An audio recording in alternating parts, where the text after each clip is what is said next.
Bonjour à tous, aujourd'hui nous allons aborder ensemble la création d'une famille paramétrique sur Revit. Je m'appelle Sofiane Lamrousse, je rejoins Bioengineering en tant que coordinateur BIM. Mon rôle consiste à réaliser des missions BIM Management et coordination BIM, et en plus de ça, donc la mise en place de toutes les procédures BIM dans un projet, de la phase de conception jusqu'à la phase exécution. Mon expertise aujourd'hui dans le BIM et mon enthousiasme m'ont permis d'acquérir cette expérience, ou plutôt cette maîtrise, que je partage donc je propose plutôt donc de partager avec vous aujourd'hui.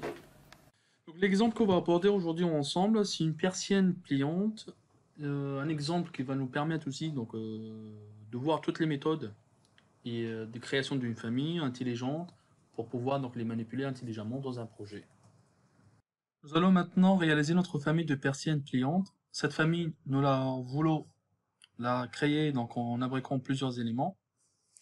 À partir d'un gabarit de modèle générique métrique par face, on va devoir mettre tous les plans de référence nécessaires à la création de cette famille et en même temps la création des codes paramétriques, c'est-à-dire tout ce qui concerne la largeur du panneau, la longueur du panneau aussi, l'épaisseur du cadre et la largeur du cadre.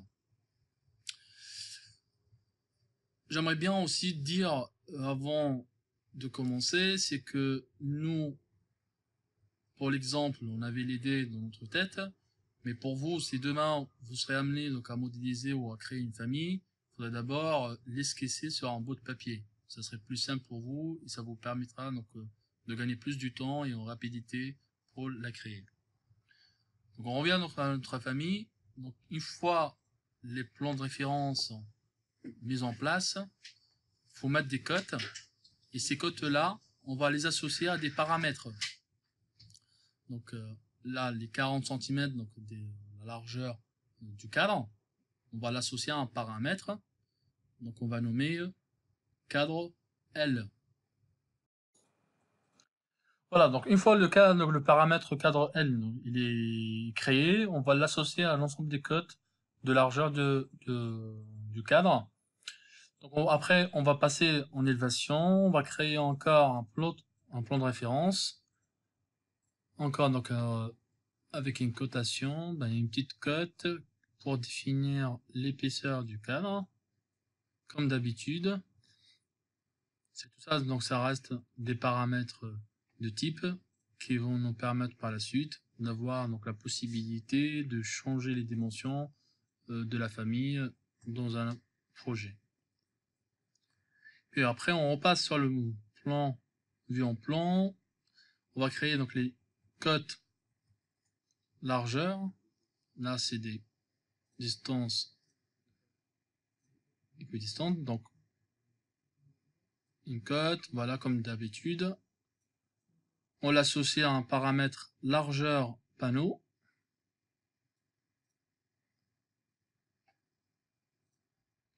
On passe encore à une autre cote pour la hauteur du panneau.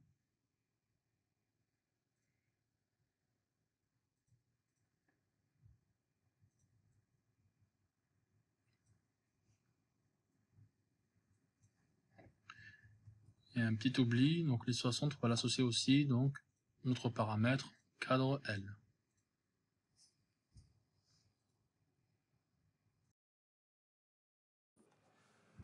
Voilà. Avant de passer à la création de notre cadre, il faudra aussi donc rajouter deux plans de référence. Et comme toujours, on va coter donc ces deux plans de référence et on va nommer donc une petite cote donc pour les deux. Et on va nommer ça donc lame. Donc ça nous permet après, donc vous allez voir, de faire le remplissage à l'intérieur du cadre. Donc ça permet aussi d'avoir de créer donc des paramètres de logique. Une fois donc ça créé, on va passer par une extrusion par chemin. Donc on va sélectionner tous les plans de référence. On va ajuster après par la suite. Et puis après, la chose la plus importante, faut pas oublier de cadenasser donc les lignes avec les plans de référence. Puis après, par la suite, vous passez donc en élévation là, Revit, il vous proposera donc les fenêtres à ouvrir. Et à partir donc l'élévation arrière, vous allez modéliser le profil de notre cadre. Et puis, comme toujours, faut toujours pas oublier d'aligner et cadenasser vos lignes par rapport aux lignes de référence. Et là, maintenant, vous voyez, on a modélisé le cadre. Et puis après, donc, ce cadre-là, on va l'associer à un paramètre de matériau. Donc, on va nommer matériau cadre.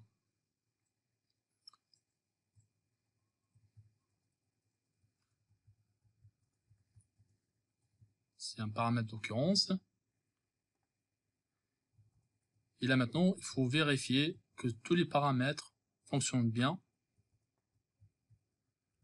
On va changer les dimensions de la hauteur. Appliquer. Là, ça marche. Largeur du panneau. Donc, on va changer. Et là, ça marche super bien.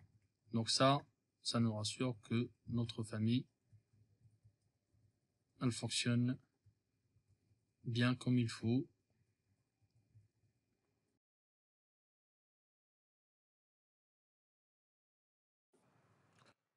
Maintenant, on passe à l'étape suivante, qui est laquelle de créer les lames, donc le remplissage du cadre.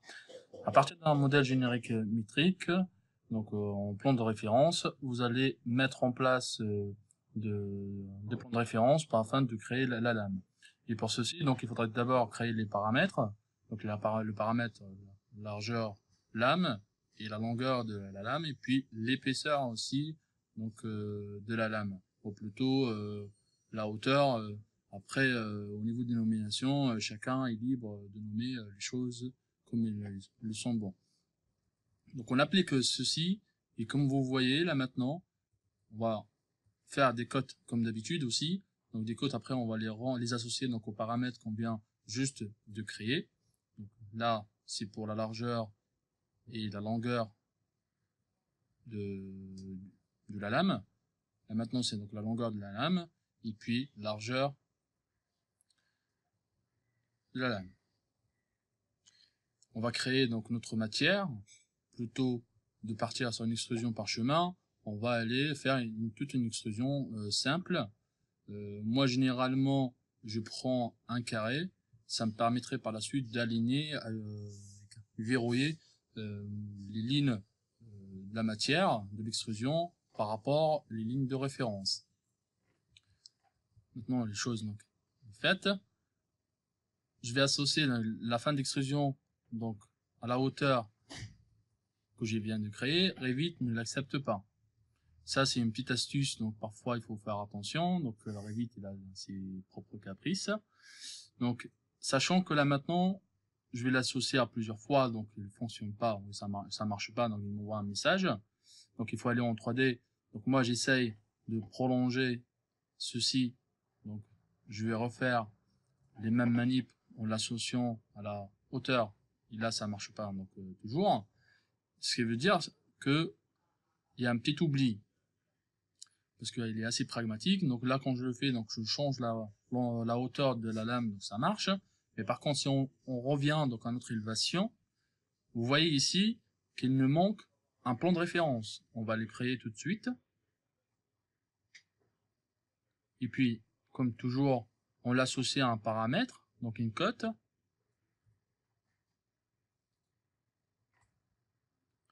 Voilà, et du coup, après celle-ci, donc on va l'associer donc là, notre paramètre qui est hauteur de la lame. Donc on aligne et on verrouille. Là maintenant, vous voyez ici, si je change la hauteur, appliquer, ça marche. Donc c'est une méthode assez fréquente. Donc il faut toujours vérifier tous les paramètres qu'on crée sur donc le volume pour voir si ça marche. Et là vous voyez effectivement là maintenant pour la fin d'extrusion, donc le fait de l'associer à un paramètre, ça fonctionne bien. Et vous voyez bien que c'est la fin d'extrusion, la case plutôt, elle est grisée.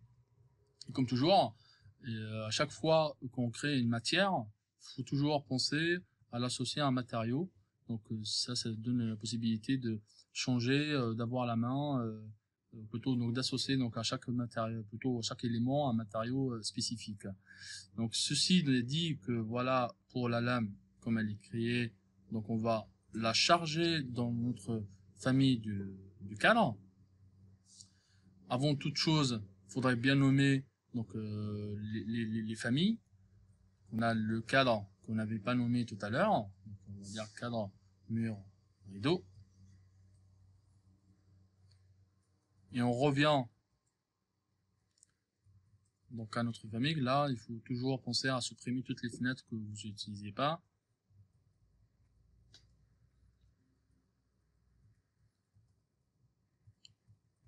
Vous voyez là maintenant, tous les paramètres qu'on avait créés pour la lame, on va l'associer, plutôt les associer donc à nos paramètres du cadre.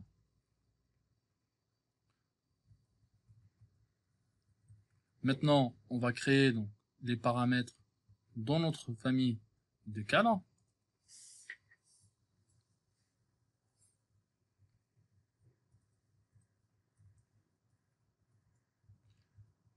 Et puis donc là, la largeur de la lame est égale largeur du panneau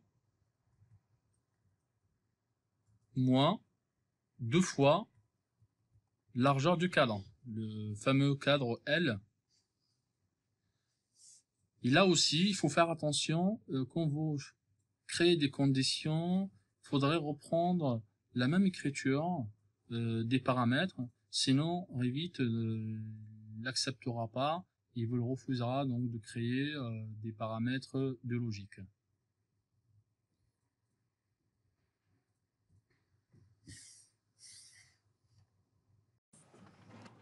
Pour réussir l'imbrication de notre famille de lames, il faut toujours penser, ou plutôt avoir dans sa tête, donc c'est des liens, des paramètres en lien.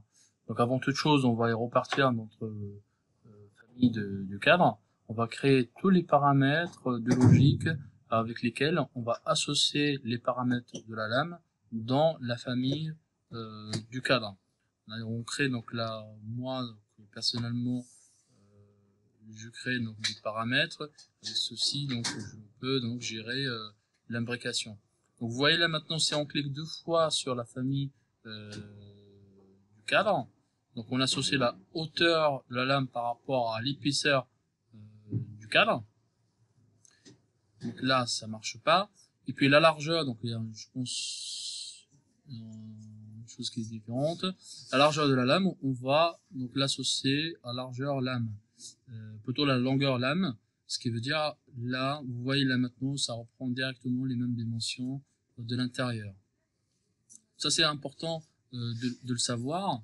Là maintenant, une fois que la lame prend la même largeur, ou plutôt la même longueur, donc on va l'associer à notre paramètre qu'on avait nommé tout à l'heure, largeur lame, donc qui est égal à largeur fois 2 fois, donc moins 2 fois le cadre L.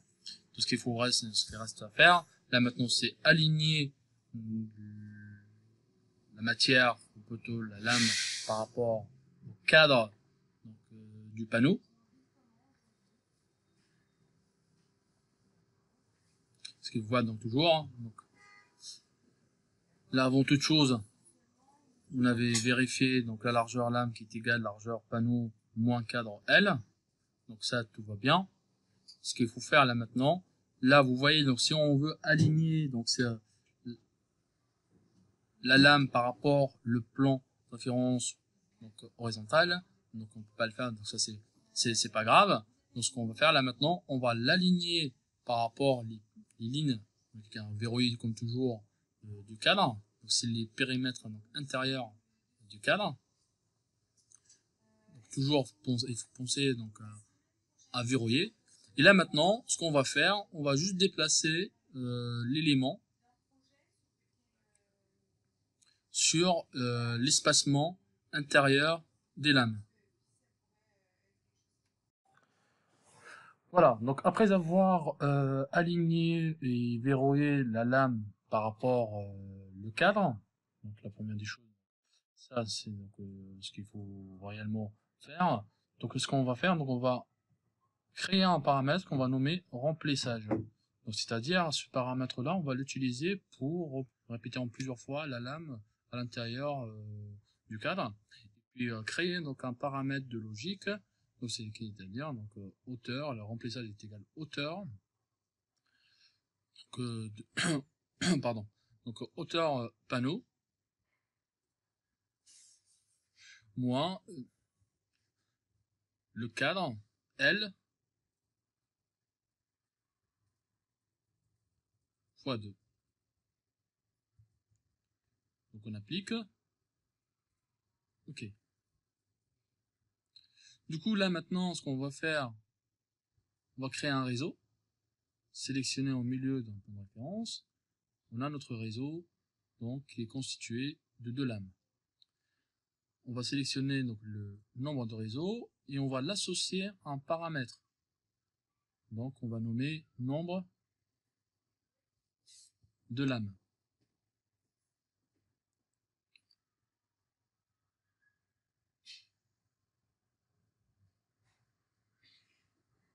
On va aller refaire la même chose. Donc vous voyez le nombre de lames.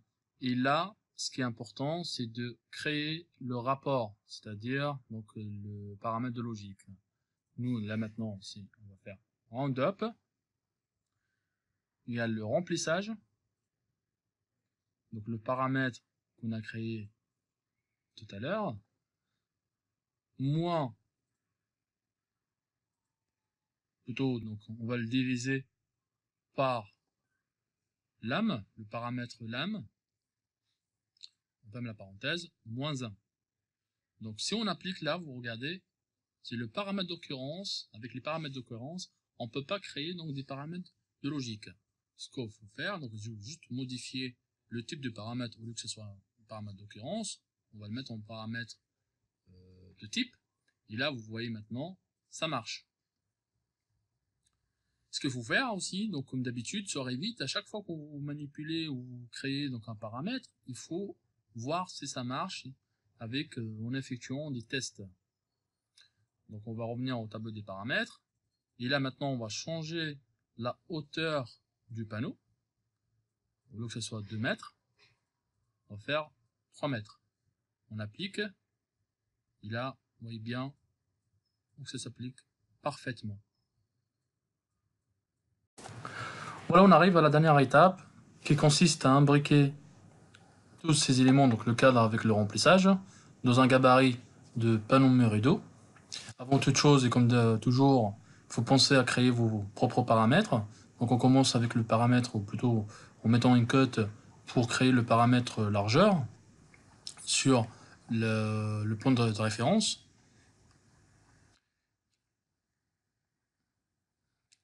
Et puis après, on va passer en élévation extérieure. Ici, tout pareil, on va créer notre paramètre, plutôt la cote, et en l'associant à un nouveau paramètre qu'on va nommer la hauteur, donc hauteur du panneau.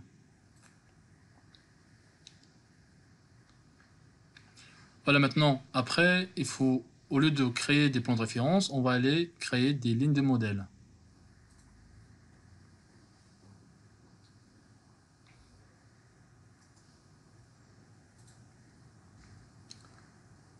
Donc toujours, donc là, on va aligner les points de la ligne par rapport au plan horizontal et encore une fois sur le plan vertical. La même chose pour la deuxième ligne du modèle. On va aligner et verrouiller le point de la ligne sur le plan vertical. On crée tout, donc encore des côtes angulaires pour gérer les ouvertures. Et les côtes temporaires, on va les rendre côtes permanentes. Et ces côtes-là, on va aussi les associer à un nouveau paramètre qu'on va nommer de mes hauteurs.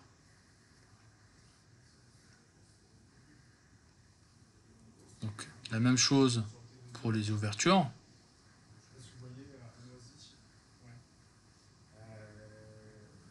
on essaie de voir si ça marche. Là, ça marche manuellement, mais ne sont pas associés donc à un paramètre. Donc pareil ici, je pense que la ligne n'était pas verrouillée. On supprime tout ça. Et on prolonge la ligne du modèle jusqu'au plan de référence vertical. La même chose, on refait la même chose. On aligne, on verrouille. On remet les cotes. On l'associe donc à notre paramètre de mes hauteurs. C'est pareil. On va recréer notre code angulaire pour le deuxième, plutôt la deuxième ligne de modèle. Et ces deux côtes là, on va les associer encore à un paramètre qu'on va nommer ouverture.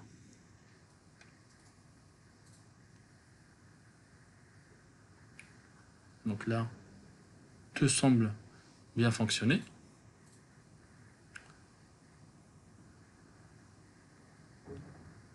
Voilà, parfait. Donc une ouverture 0. On va changer l'ouverture. Parfait. Maintenant, on va aller chercher, donc à charger notre panneau.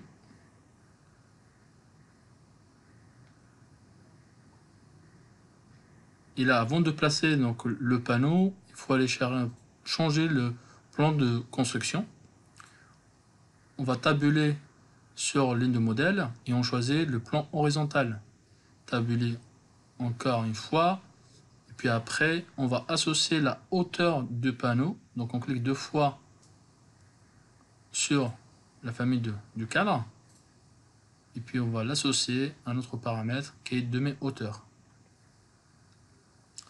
Et ça reprend effectivement la même hauteur de la ligne de modèle.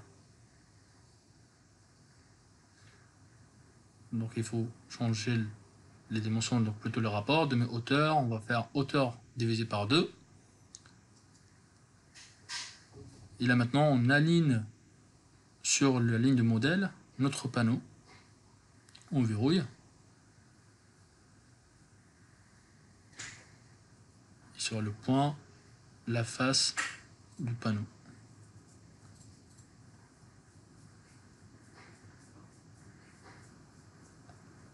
Donc si on change l'ouverture, vous voyez là, marche pas, ok, d'accord, on applique, sort de la hauteur, là, passe, change l'ouverture, parfait. Sachez que parfois Revit vous envoie donc des messages donc, qui n'ont aucun sens, mais c'est pas grave, donc c'est des logiciels qui sont faits comme ça. Donc on refait les mêmes procédures, plutôt la même méthode pour le deuxième panneau. Donc on sélectionne le plan horizontal de la ligne de modèle. Et puis la même chose, on aligne et on verrouille sur la ligne du modèle.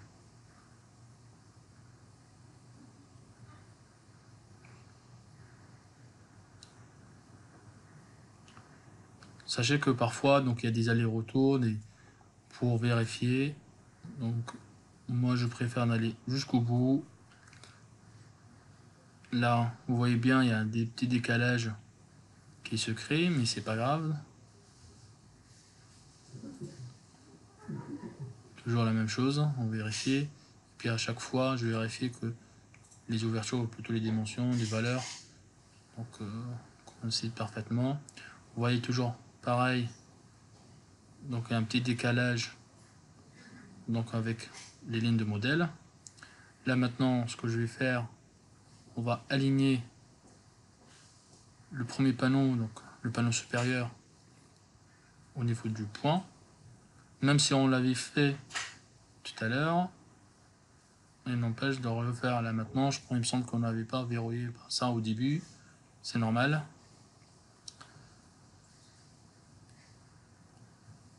On vérifie encore. Souvenez content parce que parfois il y a des sorts contraintes aussi, donc c'est pour ça qu'elle ne comprend pas. Mais là maintenant, si on remet notre valeur, ça va bien fonctionner, effectivement. Donc voilà, on arrive donc à la fin de l'exercice avec notre modèle.